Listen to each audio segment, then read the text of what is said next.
Good afternoon. We're here in Treasure Island. Have a couple of important announcements. I'm joined with Kevin Guthrie.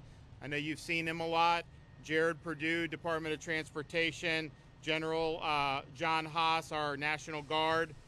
We've got local officials, Commissioner Peters, Mayors Rector and Payne, and then we have Senators DeSantis and Hooper, and then Representative Jocks and Linda Cheney.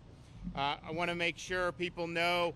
So, obviously the storm came in on the West Coast, really disabled the port in Manatee and interrupted in Tampa. So we have done a number of these fuel sites. People actually get free gas. Imagine that. So you can go in. So we've got 9 in the greater area, including like Sarasota, Bradenton area. So Tom Bennett Park in Bradenton, Plant City Stadium in Plant City, Central Lot parking lot in St. Pete, New College of Florida, Sarasota, South Florida State College in Arcadia, Charlotte Sports Park in Port Charlotte, Suncoast Technical College in Northport, St. Pete College Tarpon Springs in Tarpon Springs, and then the East Bay Raceway in Tampa. So you can go to the floridadisaster.org/updates, and it'll have all of that on there, and you can see the hours. I mean, some of them are 7 to 7, some are 10 to 7 today. Obviously, at this point, they're all open, but you'll be able to see that, and those will remain open. Even though they're bringing in massive amounts of fuel now, those sites will be open, and again, it's free. It's 10 gallons, we're trying to say, just to get as many people through, but it gives you an opportunity to be able to do that. As I mentioned, Port of Tampa is bringing in a lot of fuel. They're not at 100% yet, operations, but they're doing a lot. We were anticipating Manatee was going to be out for a long time. Kevin and Jared, and we just really wanted to collaborate to get fuel coming in. So I'm happy to report that even though there's been significant damage, we've worked with the port, the tenants and operators to get things moving. And so you are seeing fuel now come in and be unloaded in Manatee at the port there. And a lot of people didn't think that was going to be possible this soon. So we appreciate collaboration and getting the job done. So far, just the state operations alone, we've deployed millions of gallons of diesel and motor vehicle gas. Florida Highway Patrol continues to escort fuel tankers throughout the state. They've escorted over 100 tankers since Milton made landfall. Power restoration. As of 3 o'clock, since the storm hit, 3.25 million accounts have been restored, and 818,000 accounts remain outstanding. Most of that is Duke and Tico and Pinellas and Hillsborough. Co-ops and munis have got very low numbers now, and FP&L statewide, they're under 200,000 for what they're doing. So there's only Hillsborough and Pinellas have more than 25% out. And Sarasota's now, I think, about 17% out, and Manatee is close to getting down to about 20% out. And I know they're continuing to work, and you see these trucks everywhere. I mean, you have, we've never had this many trucks before in the state, so we appreciate everybody that's been working on that effort. Here in Pinellas County, we fulfilled a lot of requests. We did 4 truckloads of water for the schools in Pinellas. We did 2,000 liters of water for their shelters. We did hundreds of tarps. We did pallets of water for Friends of Stray Animal Rescue. Brought in 160 ambulances, 8 boats, 2 high water vehicles, tens of thousands of meals ready to eat, 6 vac trucks at the staging area, 2 shower trailers for first responders, 4 toilet trailers for first responders, 2 comfort stations, 3 standalone cell phone charging stations, and 20 generators, and they're continuing to work and fulfill requests as need be. We have all airports except Sarasota Bradenton that's open for commercial. That'll be passenger. I think it'll be on Wednesday for Sarasota Bradenton Airport. We had over 50 school districts closed at the end of last week. 40 of those that experienced closures will be back open on Monday. For the latest school information, you can go to fldoe.org/storm info. Now, we've seen great jobs with search and rescue. We had the Florida State Guard, got a couple hundred people in a flooding situation. I think it was in Pasco County. I know the local law enforcement have been working, but we've had some major post-storm water rises.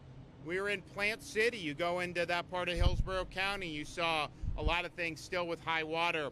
And so that's necessitated more rescues, and that's been great. People have done it, and we've had a lot of success, but we've also had a stabilization in those requests in the aftermath of the storm, and that's something that is good. I mean, we don't want to have to be doing this for weeks. That must mean there's a lot of problems, and I know we saw that in Western North Carolina. So it's a good thing that that's stabilized. We got the local folks, they've got a lot going on, but we also have a lot of ability in the state to continue to make an impact even beyond the search and rescue mission. So you saw coming in out here on Treasure Island, the thing you notice more than anything is not that necessarily lines are down or that buildings are destroyed. There obviously has been damage, but you just see so much debris.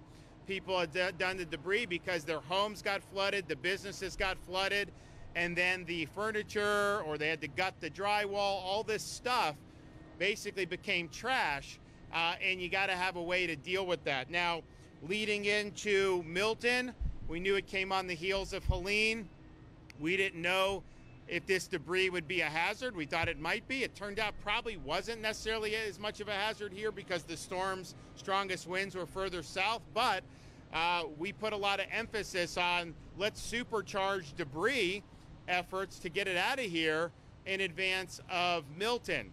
So we had 24/7 operations. We took a lot of our trucks from the state that does things. I mean, you know, these guys help build your roads. I mean, we've got a lot of jobs we're doing normally, but we paused that and then surged, and it was about a 72-hour. And I think just in Pinellas County, they did 40,000 plus cubic yards of debris for just this small mission. So that's really impactful and it's important. And I was glad to hear that, but there's still a lot of debris outstanding. And so we want to make sure that we get this debris done. Traditionally on these storms, the debris takes like a year, sometimes more than that, sometimes 9 months, but it just takes a long time. And a lot of it is paperwork. People are worried. A city's going to be worried about getting reimbursed for the cost. They hire contractors. FEMA has different requirements. You only get 75% normally with disasters. So then the locals got to come up with 12.5, and usually the state will take 12.5. But it just makes it things slow. So we want to figure out, we have been approved by the president for 100% debris removal reimbursements for 90 days. So we should take advantage of that.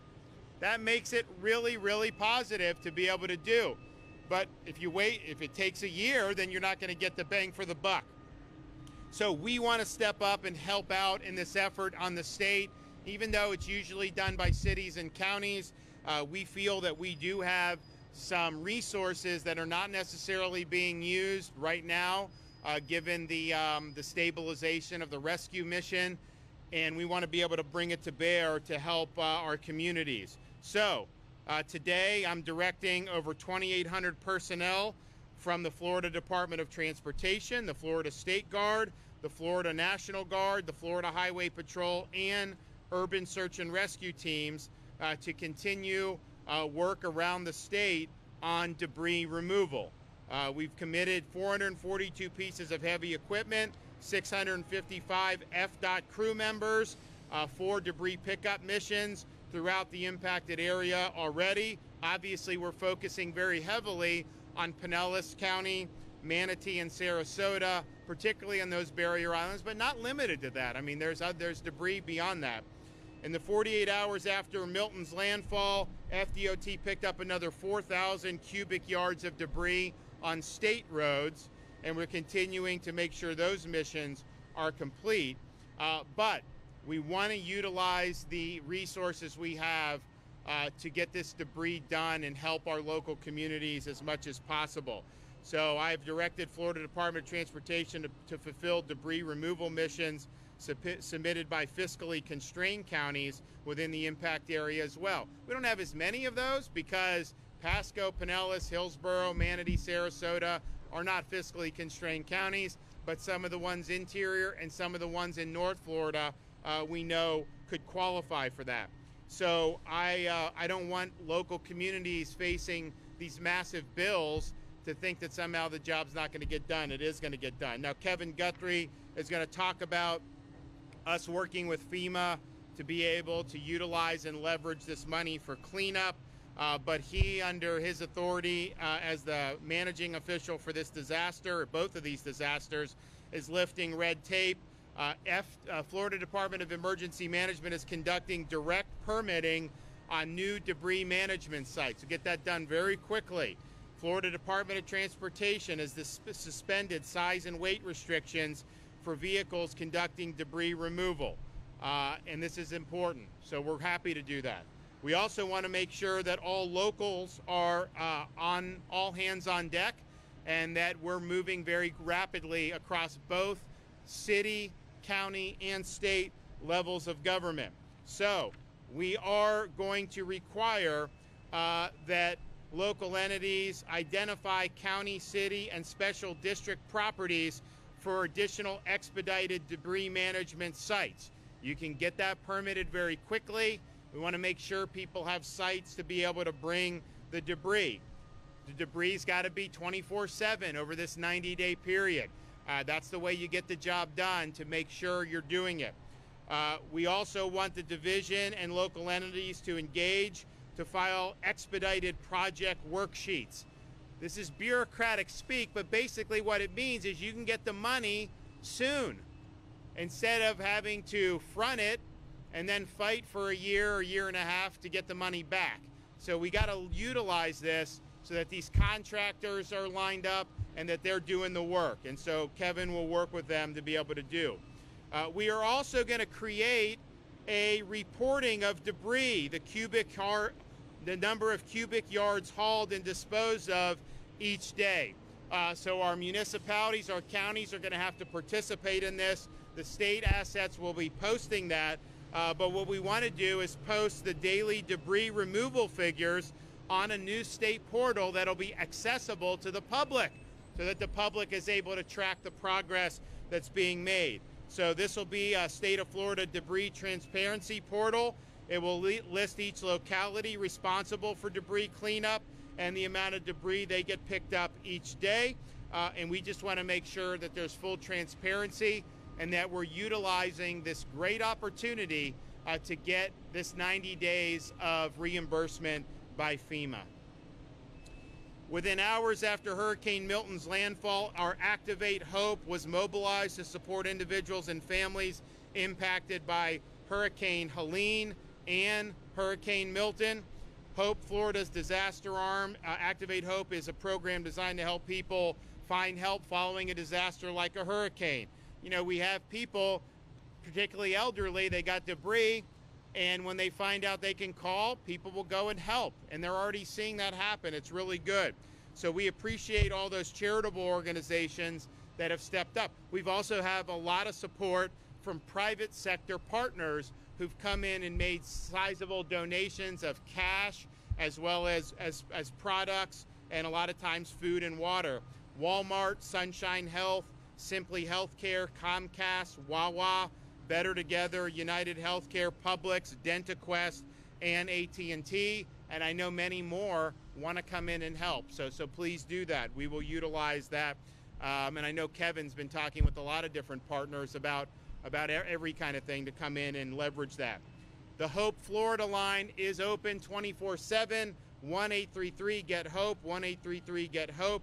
We've assisted 4,000 individuals on the Hope line since Milton made landfall. And the Hope Bus has been deployed to impacted areas each day to assist in person. Over 3,000 individuals have been assisted at Hope Bus sites so far since Milton made landfall. Today, the Hope Bus will be at New College of Florida until 7 in Hillsborough County Mission Church. It will be 2 to 5 in Temple Terrace, Pinellas County, 12 to 5, Tangerine Plaza in St. Petersburg. So New College, Sarasota, Mission Hill Church in Temple Terrace, Tangerine Plaza in St. Petersburg. You also have Hope teams that are out canvassing to help people, and we'll have Hope buses in other locations as well. So I want to thank everybody that's been involved. I know people have been working nonstop now for many weeks. We've got a lot of work left to do, but I think this debris mission is something that is important just to utilize the resources of 90-day 100% reimbursement, but two, it's good for quality of life to be able to have these places be pretty again, and also for morale so that people see progress being made, because it's not easy. There's a long road that you have to go, but when people see progress, they feel really good about it, and that's just the way it's got to be. So this is an unprecedented effort for the state of Florida to marshal key resources, including even our National Guard, to do swift debris removal to help local and county governments, and we will continue to do that. We've got 90 days to be able to get the job done. I know in most disasters, there's debris in some of these disasters from the past, especially in some of these other states, and they just go, we don't want that here. We want to get the job done. Okay, Kevin Guthrie. Good afternoon, Governor. I want to thank you for empowering the State Emergency Response Team and ensuring we can provide the needed support to all of our impacted communities as quickly as possible. We're going to start where the Governor talked about our debris removal. 90 days, 100%. It's time to get after it. No excuses. You've heard him talk about that. We've cut the red tape. We've cut the hours of operation. We're going 24/7. We've waived weights and measures. We can keep trucks moving. You see a lot of equipment that the state owns right out here, getting ready to get after it. But it's not just a state responsibility. This is also a city and a county government responsibility. It is also city and counties, activate your vendors, activate your haulers. This is not just hit the easy button. This is all of us. All together, we got to all get into it and get after it. So please help us with that.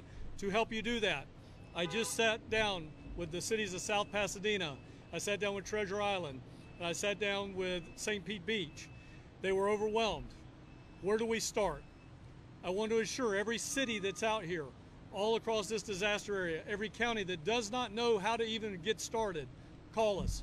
We'll send somebody to help you. It is worth us investing a couple of $1,000s to send some technical experts to you to help you get on the right path from the beginning. We've got to get after it though. You got to put those requests in now. Let us know you need help so that we can come and help you. We'll fill out those project worksheets. Again, as the government said, it's very, very bureaucratic, so I'm just going to break it down. Just a plain old peanut butter and jelly, if you will. Right now, all we want to do is get your estimates. So for instance, if there's 100,000 cubic yards out here and it costs $10 a cubic yard to get that done, I think the math on that is about $10 million. We'd write an expedited project worksheet, get that submitted to FEMA. We put in a monitoring line that's about 25% of that cost. So we're going to submit a project worksheet to FEMA for $12.5 million. We get that submitted usually within days, not weeks, months, or years, usually within days. Half of that money is in your bank account for you to get ready to go moving and get your haulers started. So we want everybody to take advantage of that. The state continues to have twice daily county coordination calls to ensure we are meeting the needs of requested resources for our communities. Search and rescue missions have pretty much finished up, except for a couple where, for example, in Pinellas County, we do have search and rescue entities that are Florida-centric that are going door to door doing one last secondary search. If you're still in need of reunification with a loved one, the Red Cross has set up their reunification line. Call 1-800-RED-CROSS. Rivers are continuing to rise, as the governor has already mentioned. We flew in yesterday, there was still some rising water. If you're in that situation, make sure you're evacuating as needed. You need to make that local decision for yourself. There are still shelters open throughout the state of Florida for you to go to. If that does happen, Don't move through running water. Don't go walking through muddy water. That water could contain bacteria. If you get a scratch on your leg, you could end up being in a very, very dire situation. Assistance is available to residents who receive damages from Milton. Residents can go today, as well as Debbie and as well as Helene, and visit disasterassistance.gov, download the FEMA app, or call 1-800-621-3362. If you're a homeowner, I need you to listen to me right now. I'm not talking to counties and cities. I'm not talking to government. I'm talking to homeowners.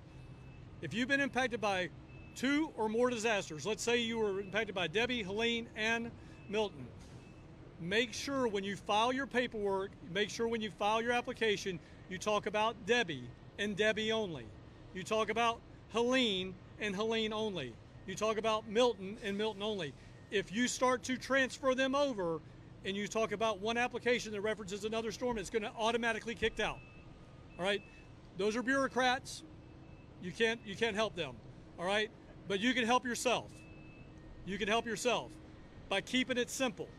Just talk about one storm at a time, reference only that storm. That's going to help you a long ways.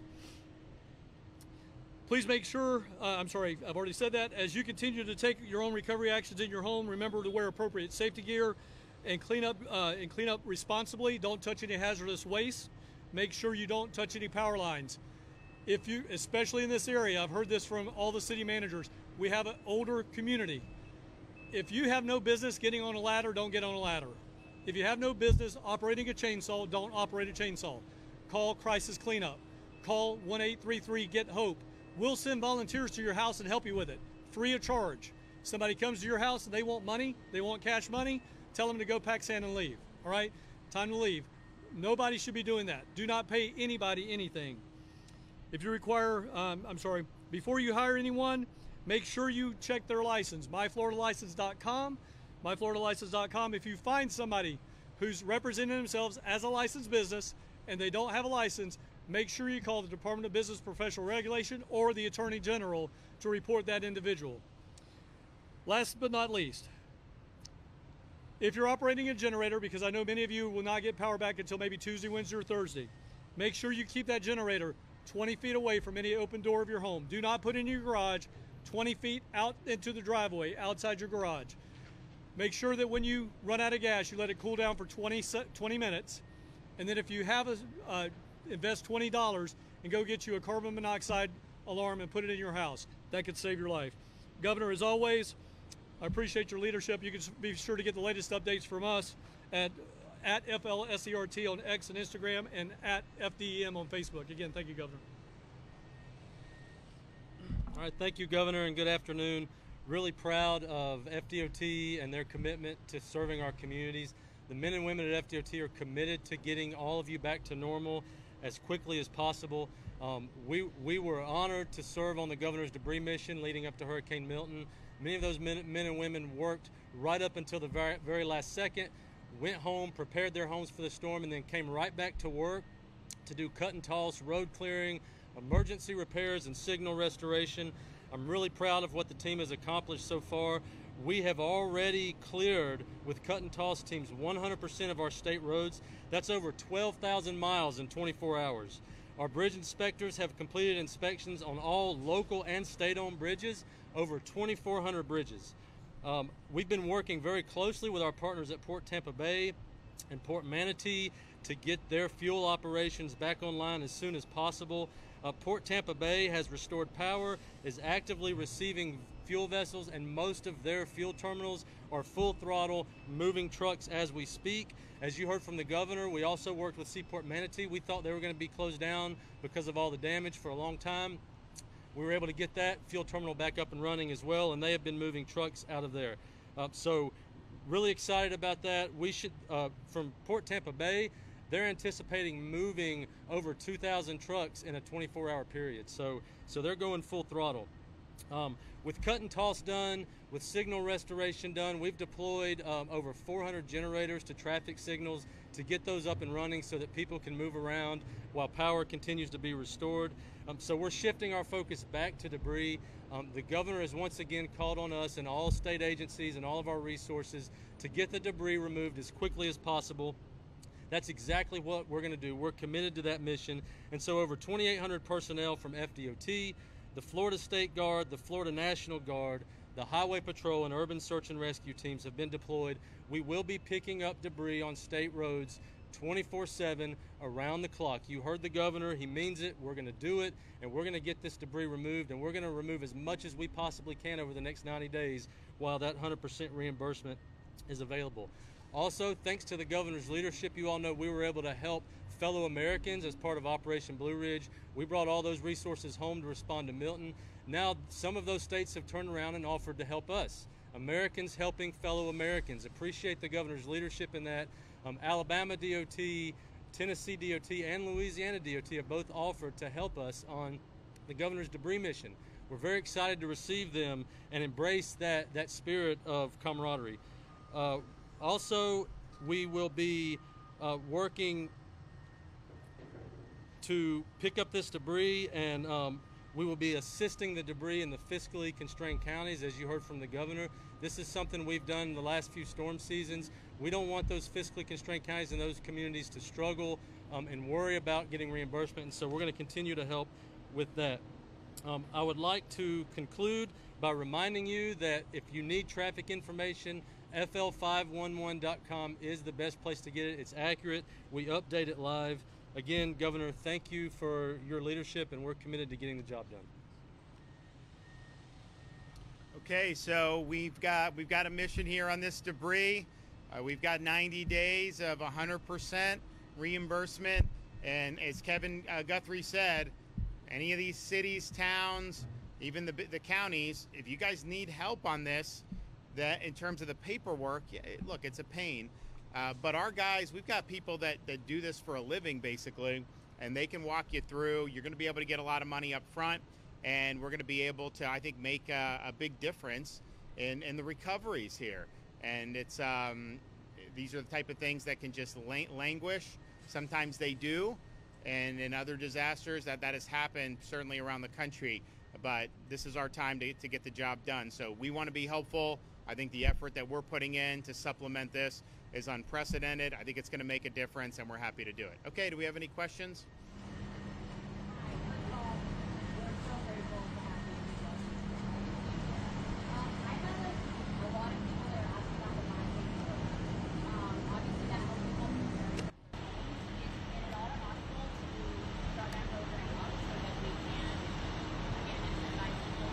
Well, I think it's not a question. I think I think it was so popular that what the legislature provided has been done. But I would be willing to bet that you will see that be replenished by the legislature. So they probably wouldn't do it before November, but I think after November we're already going to have them do stuff on these condos and stuff anyways. And I know that was part of the discussion, so I'd anticipate you'd see support. I would certainly support that.